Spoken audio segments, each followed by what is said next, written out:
on regarde Я la série Марк d'interviews, Григорян. nous Моим allons гостем parler сегодня de l'avenir. стал Александр Je suis Искандарян, Marc Grigorian политолог, et директор c'est avec moi Института aujourd'hui, c'est Башкирска. Alexandre Iskandarian qui est И давайте un начнем savant разговор вот des affaires с чего. politiques et aussi Армения le подошла к directeur de ситуации, l'Institut de Caucase. когда On необходимы va изменения. Мы parler можем эти du назвать изменения suivant. как угодно. L'Arménie est maintenant dans une Рестарт, situation où on a переформатирование, besoin de но в этом réformat, вот de restart, важно, ce qu'on я бы s'appelle хотел comme с ça, вами узнать, avec des как mots nouveaux. должны пройти Comment эти изменения. on va Что нужно avoir сделать? les transformations nouvelles? C'est ça la question, monsieur Iskandarian. Я почти, наверное, можно покопаться. Et bien sûr, on peut essayer de se rappeler les pays qui n'ont pas été, qui n'ont pas eu des difficultés pendant la guerre.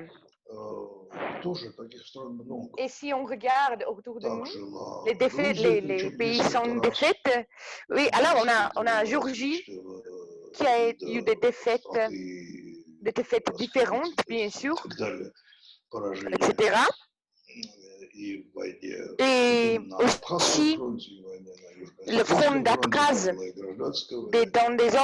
sur les autres fronts, il y a aussi l'Azerbaïdjan qui a eu des défaites. C'était 1994, quand l'Azerbaïdjan a eu la défaite. L'Ukraine aussi a eu ce problème. Les autres pays, la Moldave, la Russie, on peut mentionner, c'est lié avec la situation tchétchène. Et la première chose qu'il faut mentionner, de mon côté, qu'est-ce qu'il faut faire? Et nous c'est qui? Nous sommes les Arméniens qui sont partout dans le monde. Ce sont des spectateurs arméniens, ce sont des résidents arméniens, ce sont des gens qui habitent en Arménie et au Haut-Karabakh. La première chose qu'il faut dire, c'est que ça arrive. Je vais mentionner que ça arrive avec toutes les nations. Les discours, quel est notre pays, est-ce que nous avons de l'avenir, qu'est-ce que nous faisons, qu'est-ce qui s'est passé. Pratiquement, ça veut dire 99% et peut-être 100% sont émotionnels. Il nous faut regarder le monde autour de nous et comprendre, et il faut comprendre que nous ne sommes pas seuls dans cet océan de monde. Ce qui s'est arrivé dans des pays différents, dans des locations différentes. Et la deuxième chose, c'est pas ce que je dis premièrement ou deuxièmement, non, les deux sont importants, mais il faut mentionner, c'est notre priorité. Il faut avoir les tâches qui se manifestent devant nous et il faut essayer de faire ces tâches. Il y a tellement de tâches. C'est la construction de systèmes politiques, c'est la construction de systèmes des partis, c'est les voies de survivre, de survivement économiquement, jusqu'à la culture, les connexions, les liens avec le diaspora, avec les voisins, avec les régions, avec les autres pays, des grands pays. Et il faut aussi comprendre, nous sommes qui? Il nous faut un travail intellectuel, il nous faut un travail de spécialistes, mais aussi des gens qui font un travail quotidien. Il faut comprendre que, comment dirais-je, de faire quelque chose. C'est la conclusion de ma réponse à votre question. Il faut cesser de penser qu'on peut trouver une solution très rapide, disons faire quelque chose, avoir une révolution comme on l'a fait dans les années 1928, et on ne peut pas trouver une balle magique. Il faut juste travailler tout le temps et pas penser qu'il y a une solution. Et On n'a jamais eu une balle magique. Il faut bien sûr comprendre que la construction de la nation, et quand je dis nation, j'utilise le mot international nation, et ce n'est pas le même que l'État. C'est très facile de dire qu'il y a un État, mais on a besoin de créer une nation, un État par des générations. Ça veut dire que chacun doit travailler beaucoup et faire son travail. Oui, parfois, on a besoin de nouvelles professions, mais ce n'est pas même les professions, mais ce sont des niches qui n'existaient pas auparavant. Disons, avant 2000, l'année 2000, on avait eu des hommes de politique en Arménie, ou femmes de politique. Mais il nous faut les gens comme ça, il nous faut ce métier. Mais maintenant aussi, on n'a pas de bons politiciens, non? Mais les gens qui sont politiciens par travail, ce sont des politiciens. Les gens qui se sont grandis dans les réalités politiques, ce sont des politiciens. On ne peut pas dire que ce sont de bons gens, de mauvais gens. Ce n'est pas ce qu'on dit, on ne parle pas de nos expectations. Et aussi, nos expectations aussi, ne sont pas liées avec la réalité. Il faut lier nos attentes à la réalité pour comprendre qu'il nous faut quelque chose qu'on n'avait pas auparavant et on a besoin de ça. Comme le mot-clé, qu'est-ce qu'il nous faut faire? Je pense qu'un de ces mots-clés, ça doit être le mot professionnel. Disons, les docteurs doivent faire leur travail, les hommes d'affaires, les politiciens doivent faire leur travail, les taxistes, les gens qui font du business. Ça veut dire que chacun doit faire son travail. Mais est-ce qu'on a besoin de professionnalisme dans notre pays? Mais bien sûr que ça ne se formule pas tout à coup. Je parle de politique. Quand j'ai parlé de politique, je pensais de ça avant tout ça, dès 1980, on a eu cette question sur l'intelligence. Il y a des membres de communauté de Karabakh, de Haut-Karabakh, les gens qui savent beaucoup de langues, qui ont lu beaucoup de livres, et ce sont des gens qui peuvent trouver une solution pour tout le monde. Après, on a eu une demande d'une approche plus stricte. Et on peut mentionner les présidents, bien sûr, mais ce ne sont pas seulement les présidents. Et pour moi, ce n'est pas seulement Kocharyan, M. Kocharyan, qui était le président de l'Arménie à l'époque, mais juste pour dire que ça peut être le côté masculin aussi, et aussi ces machismes très spécifiques qui a été formulé à l'époque. Ce sont les gens qui l'ont fait. Ils vont gagner, ils vont vaincre. Après, on a eu une demande de consensus. Quand ça s'appelle complémentarisme pour les deux. Alors il faut avoir faut trouver la commodité pour tout le monde, pour des deux côtés. C'est l'humeur liée avec Mikoyan qu'on a eu à l'époque. Et après, c'était l'honnêteté. Ce n'est pas important ce qu'on sait. Si les gens sont honnêtes, s'ils ne sont pas des gens corrompus, ils vont trouver la solution. Et chaque fois, on a été déçus. Et maintenant, je ne vois pas malheureusement la formation de demande de professionnalisme. Mais peut-être que ça existe, c'est moi qui ne le vois pas. Je pense que ça peut être peut-être la chose la plus importante. C'est la demande de compétences, la demande pour la société, parce que ça pourrait donner à la société la possibilité, les gens qui font la gouvernance, les dirigeants, vont poser la question, est-ce que из-за чего я за него cette personne голосую сейчас. peut faire la То есть chose мы pour пришли laquelle к je тому, vote, что les мы gestionnaires? еще не знаем, Ça veut dire que каких maintenant, политиков мы on хотим. ne sait pas, Ну, on a так, besoin de во quel всех politicien, случаях c'est мы ça? хотим Ça veut dire спасителя нации. dans tous les cas, on veut quelqu'un qui va sauver la nation, le sauveur, mais une partie des nations comprend que le sauveur ne peut pas venir. думать какими-то другими категориями. Мы Il nous понимаем, faut что des autres скажем, вот catégories. запрос на врачей, да, мы хотим Disons, la компетентных demande профессиональных de врачей. médecins, de docteurs, on И a мы besoin des понимаем, что нам, médecins видимо, professionnels. нужно научиться Et хотеть nous comprenons профессиональных qu'il nous компетентных faut политиков. vouloir des politiciens, журналистов, demander des politiciens, ну, des там, я не знаю, journalistes ну, вот et кого d'autres еще? métiers, d'autres Политологов, spécialistes, да, то есть людей, les которые savants de понимают, что politique, есть disons, политологическая professionnels. Ça veut литература, dire которую надо les gens qui изучать, comprennent есть qu'il y a de какие-то littérature politique, il faut étudier, il faut faire des recherches. Oui, peut-être. Et moi, je ne sais pas, je suis professionnelle.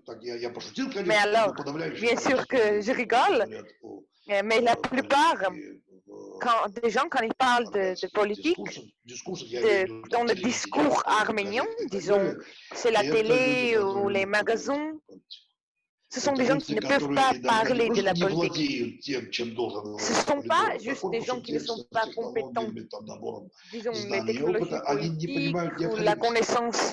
Ce sont des gens qui ne comprennent pas, pourquoi c'est en science, qui le comparent avec la chimie, mais ce sont juste des mots. C'est un problème. Et le problème est beaucoup plus grand parce que, bien sûr, il y a des Arméniens et les Arméniens qui cherchent du professionnalisme, et ça vient. Et bien sûr que cet Arménien essaie de comprendre ce professeur, cet expert, est-ce que ce sont des professionnels réels? Si on a besoin de quelqu'un qui peut faire des choses qui peut régler des choses dans la maison, il ne cherche pas un professeur de l'anglais, disons, ou des autres choses. C'est pas seulement la politique, c'est juste la conception de politique. Que c'est qu'on a besoin de professionnalisme. Il faut des gens dans ce champ qui sont des professionnels. Moi, peut-être que je ne comprends pas cette personne. Est-ce que c'est quelqu'un qui est professionnel? Mais j'imagine qu'on a besoin des médecins professionnels. Et disons, quand on a voté pour Rafi Hovhannisyan, 37% pour les gens. Ça veut dire 43% d'Erevan, la capitale, a voté pour lui. Si je ne me trompe pas. Et mois de mai, dans deux mois, oui, c'était début mai, ce sont des votes, c'était 5 fois moins. Et pendant les élections, les premières élections, j'ai noté, j'ai remarqué qu'il y a beaucoup de gens qui ont voté pour personne. Comme si on a eu, il nous fallait écrire un nom d'un personnage qui n'existait pas, juste pour ne pas voter, pour voter pour personne. Et c'était 40%. Si, il me faut dire que pendant ces élections, oui, c'était un exemple, mais on a eu des gens, parmi les gens qui ont voté pour cette personne, ils pensaient que quelqu'un pourrait être un bon candidat pour le président, mais moi, j'ai vu personne. J'étais contre ou pour. Mais les gens qui sont contre Pachinian, qui disent qu'il n'est pas bon, encore une fois, c'est ce qui se passe dans le discours arménien, c'est encore une fois la même chose qu'on a fait avec le président Serge Sargsyan. c'est nier, c'est de ne pas avoir un obstacle. Mais ne pas avoir un obstacle, ça veut dire quoi? Pourquoi est-ce qu'on le fait? C'est un moyen de trouver des solutions.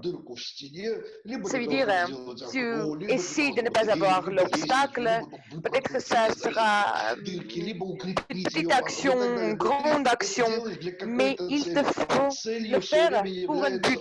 Le but, tout le temps, c'est le nier, c'est nier, c'est contre et pas pour.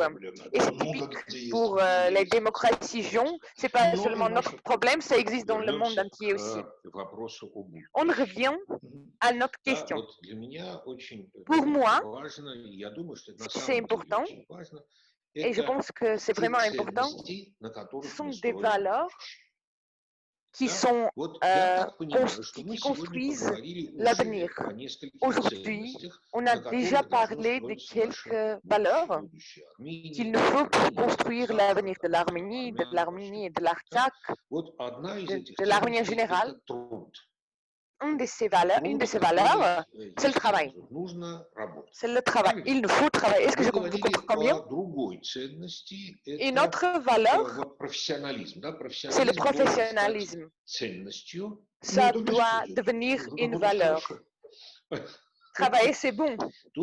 Travailler, c'est pas seulement une valeur. Oui, mais il y a d'autres choses aussi. C'est pas juste travailler bon ou travailler bien. La société doit demander la compétence, le professionnalisme. La compétence doit être demandée. On parle de journalisme, disons.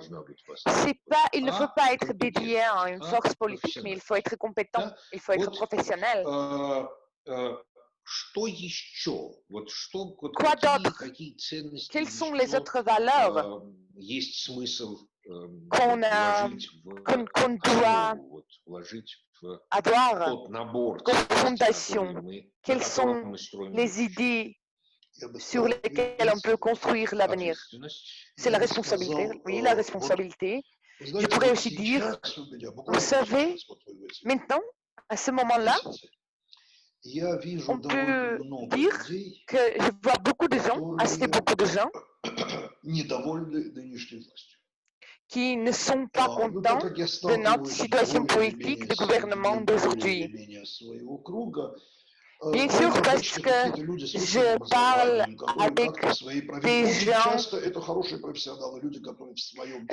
qui sont aujourd'hui, c'est des gens d'aujourd'hui, on peut aussi voir des journalistes qui parlent, qui écrivent sur la politique, qui sont aussi compétents. Ça existe. Il y a des journalistes différents. Ce sont des gens qui sont intelligents, qui sont bien éduqués, mais j'ai une bonne mémoire et je sais bien qu'il y a des gens parmi ces gens qui étaient pour Pachinian. Il ne faut pas dire qu'il faut toujours soutenir la même personne. Ça je comprends, les gens ont le droit de changer leur opinion, bien sûr, bien sûr. Je me rappelle que cette classe des gens, ce groupe de gens, quand la partie de Pachinian, qui s'appelle Mompa, était soutenue par, et si je ne me trompe pas, c'est commencé par les Rieux d'Erevan. C'était des gens qui n'étaient pas contents par la maire d'Erevan, qui était là à l'époque.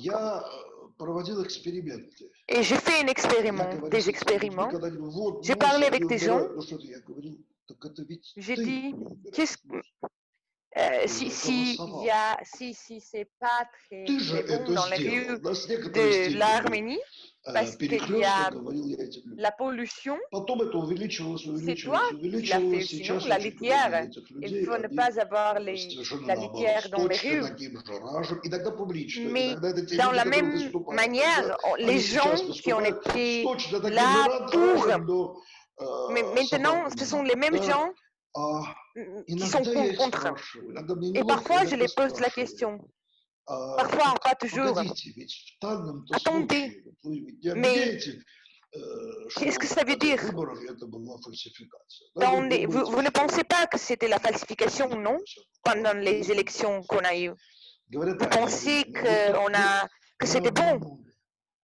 J'étais déçu. On dit j'étais déçu. Mais vous êtes grand, vous êtes adulte. Si vous êtes déçu, peut-être vous êtes aussi coupable. Je ne vois pas que les gens veulent voir leurs responsabilités. Oui, dans ce sens-là, le système des élections, les falsifications, il faut aussi mentionner que pendant les élections, on ne parle pas beaucoup de l'avenir. Nos élections, ce sont des gens de passé, qui sont liés avec le passé. Parce que dès le début, nous ne pensons pas, nous ne croyons pas. On dit l'Arménie sera économiquement stable ou économiquement bien développée, mais on ne le croit pas. On regarde quelqu'un et on dit, disons, quelqu'un a l'expérience de 20 ans et quelqu'un a l'expérience de 3 ans comme un politicien. Et on les compare. On regarde le passé, pas l'avenir. Il nous faut penser sur l'avenir. Il faut penser de l'avenir politiquement qui est vers l'avenir, dirigé vers l'avenir. Mais je crois que la situation est même pire. On ne va pas choisir quelqu'un comme ça. Non, parce que on choisit le bonheur. Maintenant, on va choisir quelqu'un qui va trouver des solutions. Et quand je donne des lectures, pendant mes lectures à l'ouest, ça j'appelle en anglais unknown parliament, le parlement inconnu. Et ce sont des députés qui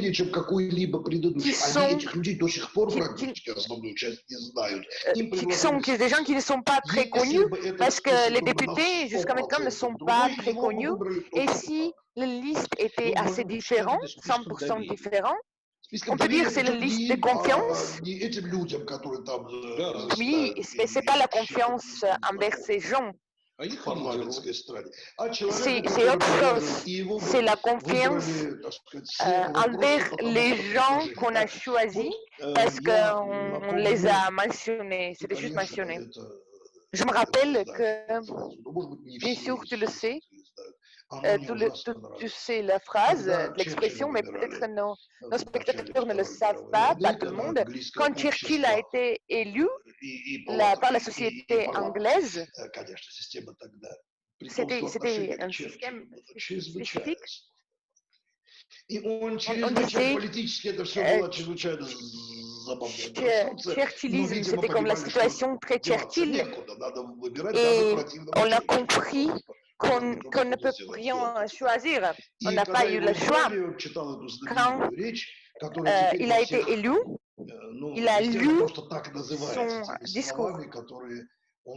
Et le discours est très connu. Il a dit, je ne peux rien promettre, mais ce sont juste, je peux vous donner la sang et la sœur.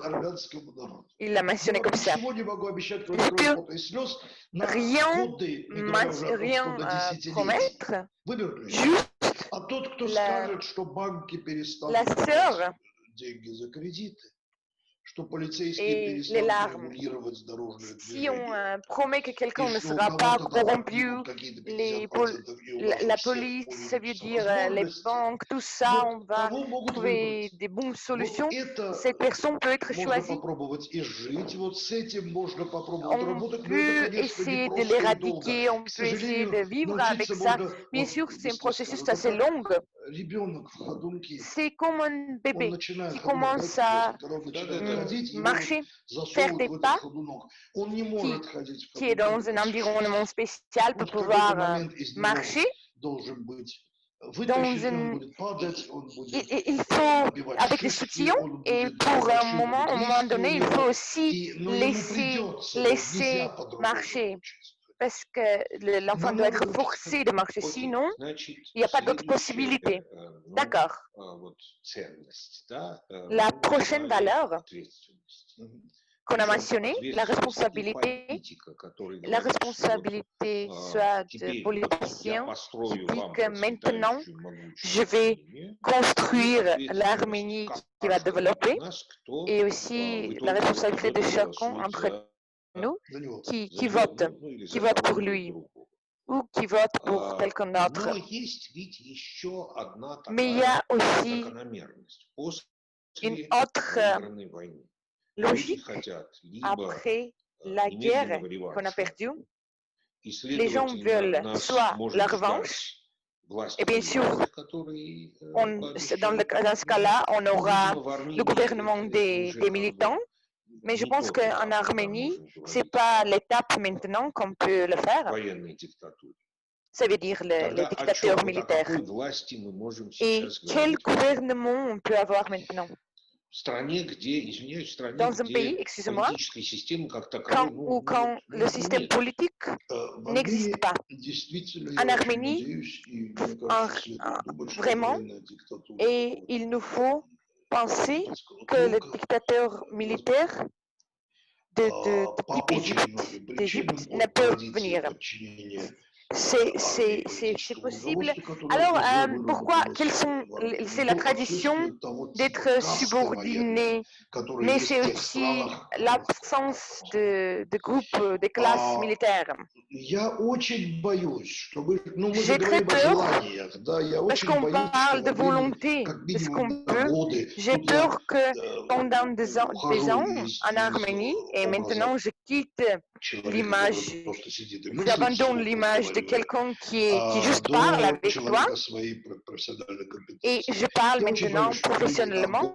J'ai très peur que pendant de longues années, l'Arménie, qui a été, doit avoir la même construction des républicains, une situation hétérogène avec des fondations sérieuses de côté social, et aussi ne pas avoir beaucoup de force. On aura des conséquences parce que nous sommes un pays de parlement. C'est la Constitution qui nous le dit, bien sûr, c'est le côté formel. Et les formes parlementaires marchent très bien dans les pays où il y a des partis développés politiques, partis politiques développés. Des pays qui ont ce côté. Ça veut dire que mon pas, ce n'est pas une parti politique. Ce sont des partis oppositionnels qui sont des groupes autour de quelqu'un, soit autour d'une idée, et ça peut être la même chose. On ne peut pas avoir un processus rapide, et indépendamment du changement de pouvoir, pour une période longue, on aura une situation quand le système de parti politique sera faible. Il faut comprendre le besoin de changer ça. Et moi, je reviens, je quitte mon image de quelqu'un qui est professionnel, et je vais parler un peu plus largement. On a besoin de quoi? D'abord, je vais risquer, je vais oser dire qu'il faut aussi quitter le discours historique et aller au discours géographique. En Arménie, le discours historique est très populaire. Maintenant, ce qui se passe, c'est la même chose qui se passait il y a un siècle. C'est la même situation qu'au début du 19e siècle. C'est le deuxième génocide qui se passe. Les allusions historiques sont très présentes en Arménie. Mais ça change beaucoup parce que ça peut être différent, mais notre discours géographique aussi existe. Mais on nous compare avec la Suisse, l'Allemand, le Singapour. Mais il faut se comparer avec la Kirghizie, avec des pays comme ça. Malheureusement, avec la Moldavie, la Macédonie, l'Albanie, avec un pays qui a eu des étapes comme les nôtres ou qui sont très similaires aux étapes qu'on a maintenant en Arménie, ça se passe différemment. On peut essayer de comparer. J'ai une question. Pourquoi pas Tadjikistan? On pourrait leur dire. Disons le Turkménistan. Vraiment, pourquoi? Le Turkménistan, c'est facile. Il y a le gaz, il y a le pétrole. La Norvège aussi. Oui, la Norvège n'est pas Turkménistan. En général, il nous faut regarder autour de nous. Il nous faut essayer de comprendre, d'avoir de la réflexion et dire à la société, oui, c'est difficile, mais il faut être honnête avec la société, qu'on doit faire cela ou celui-là. Il y a des choses qui sont bonnes, il y a des choses qui ne sont pas bonnes, mais je vais essayer. Quand on dit il n'y a pas de gens, c'est rigolo quand même. Il n'y a pas de gens dans le pays, ça veut dire quoi? Si tu as besoin de l'expertise, de professionnalisme, un programme économique, d'accord. Voilà, beaucoup de dollars, mais les dollars ne sont pas les choses les plus importantes. Si tu as besoin des armées, la construction d'armées, il y a des pays comme ça. Il faut regarder ça. Surtout parce qu'on est fiers de nos actions militaires. Les actions de passé, les actions de présent. Oui, et parfois, on a le droit d'être fier. Malheureusement, parce que notre temps n'est pas... Notre temps fini est en train de finir. Je vais conclure un peu. Et après, on a quelques questions sur l'Internet. Je vais les lire. Il y a 3 questions. Et ce sont des questions assez compactes. Alors, les valeurs auxquelles il nous faut prêter attention, autour desquelles il nous faut avoir la nouvelle perception de la réalité, selon le politologue, le savant des politiques Alexandre Iskandarian, c'est le travail, le bon travail, le professionnalisme, la responsabilité, le rationalisme et le réalisme, le point de vue réaliste autour de nous et par les autres qui sont autour de nous. Alors, la question, selon vous, quelles sont les meilleures possibilités d'inclure l'Ouest au développement de Caucase, de notre pays? Est-ce qu'il y a du sens? Et quels sont les meilleurs moyens? Il nous faut dire, ça veut dire quoi? Il faut remplacer, parce que l'Ouest, oui, est bien présent, mais l'Est, l'Afrique, pas beaucoup.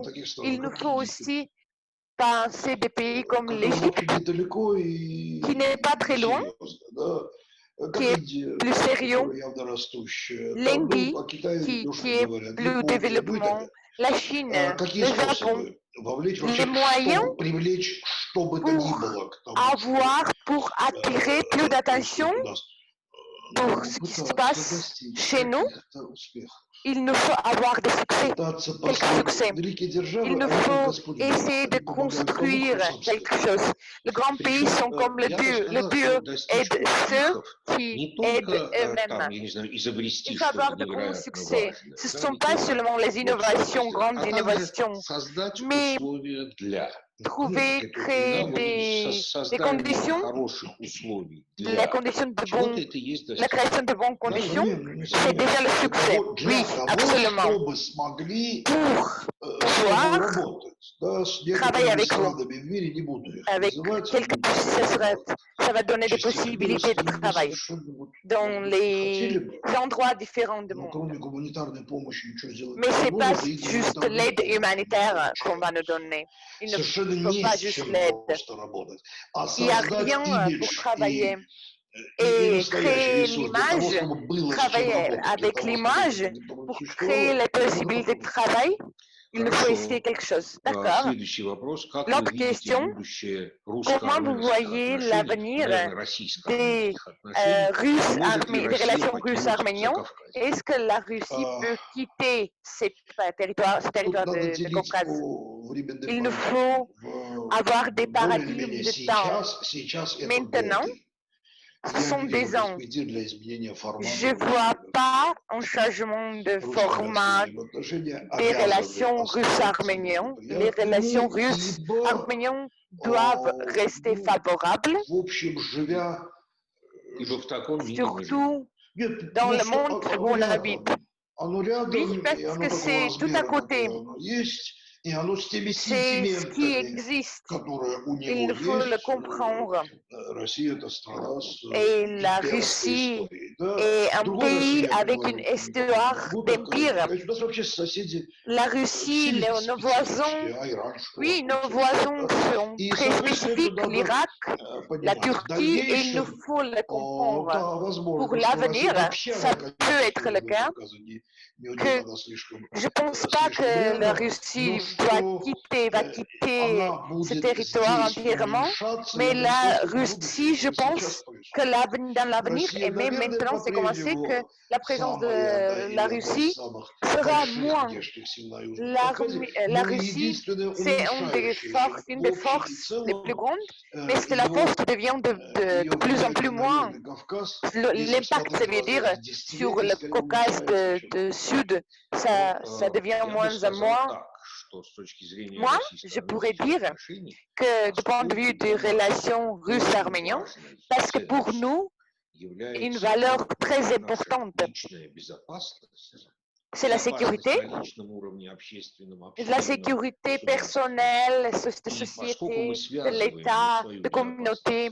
Et parce que la sécurité est liée avec la Russie, je vois l'avenir des relations russes-arméniennes de notre côté qui va se baser sur cette situation, sur cette fondation. Maintenant, oui, c'est le cas. Et pendant des ans à venir, ce sera comme ça. Mais le monde va changer dans ce sens aussi. Et ça, c'est le cas. Il nous faut penser de ça et soutenir la Russie. Mais bien sûr, avoir les bonnes relations avec la Russie, ce sera important. L'autre question, c'est, selon vous, qui sont les relations de l'Arménie avec l'Artsakh à l'avenir? L'Artsakh sera une partie de l'Arménie ou ça sera un État différent? Quelles sont les possibilités? Ça dépend largement de l'État d'Artsakh. Ça veut dire maintenant, c'est le point de bifurcation quand on aura le développement à l'avenir. Et si dans le cas de l'Arménie, ce développement sera la création, pas seulement la création d'un grand État, mais les constructions des instituts de l'État, l'économique, la politique, la sécurité. Si on aura la sécurité à l'Artsakh et sur cette base de la sécurité de l'Artsakh pourra, après le choc qu'on a maintenant, bien sûr, de survivre ça et de trouver un modus d'existence. Après, on va voir comment ça va se passer, ça va développer. Mais n'importe qu'est-ce qu'il va s'arriver, l'Arménie et l'Artsakh ne peuvent pas être étrangers, des étrangers.